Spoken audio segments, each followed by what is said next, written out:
মুসলিমদের পরস্পরের সম্পদ, পরস্পরের রক্ত, পরস্পরের এই যে জান মাল ইজ্জত, এগুলো একে অপরের জন্য হারাম। মুসলিমদের পরস্পরের রক্ত, পরস্পরের ইজ্জত সম্মান একে অপরের জন্য হারাম। এর হানি করা একে অপরের জন্য হারাম।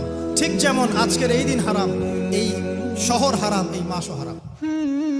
নবী করিম সাল্লাল্লাহু আলাইহি ওয়াসাল্লাম বলছিলেন, জেনে রাখো তিনটা বিষয়ে যেন তোমাদের অন্তর কখনো খেয়ানত না করে।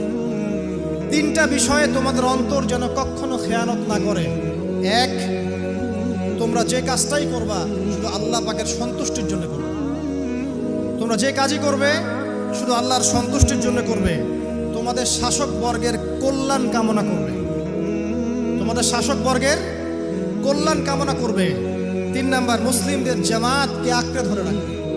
মুসলিমদের ইউনাইটেড কমিউনিটিকে আঁকড়ে ধরে থাকবে। এই তিনটা বিষয় পালনের ক্ষেত্রে তোমাদের অন্তর যেন খেয়ানত না করে।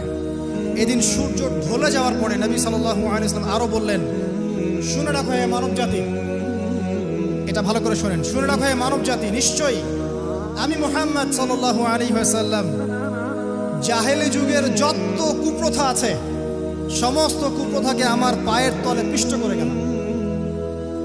জাহেলি যুগে কি ছিল ভাই? শিরিক ছিল, সুদ ছিল, মাদক ছিল, নারীর অবমাননা ছিল, কন্যা সন্তানকে দাফন করা হতো, রক্তক্ষয়ী হানাহানি মারামারি কাটাকাটি ছিল। এগুলো সব কিছুকে আমি আমার পায়ের তলে দাফন করে গেলাম। এটা কি দাফন হয়েছে? তিনি বলছেন, নিশ্চয়ই আমি জাহেলি যুগের সুদকে আমার পায়ের তলে পিষ্ট করে যাচ্ছি। সর্বপ্রথম যার সুদ আমি পিষ্ট করছি তিনি হচ্ছেন আব্বাস ইবনে আব্দুল মুত্তালিব, আমার চাচার সুদ। নিজের পরিবার থেকে দৃষ্টান্ত স্থাপন করলেন। তিনি আরো বললেন, হে উপস্থিত জনগণ, তোমরা মেয়েদের ব্যাপারে সতর্ক থাকবে এবং তোমাদের স্ত্রীদের ব্যাপারে সতর্ক থাকবে, তাদের হকের ব্যাপারে সতর্ক থাকবে, কেননা তোমরা তাদেরকে আল্লাহর কালিমার মাধ্যমে হালাল করে নিয়েছো। অতএব তাদের ব্যাপারে তোমরা সতর্ক থাকবে।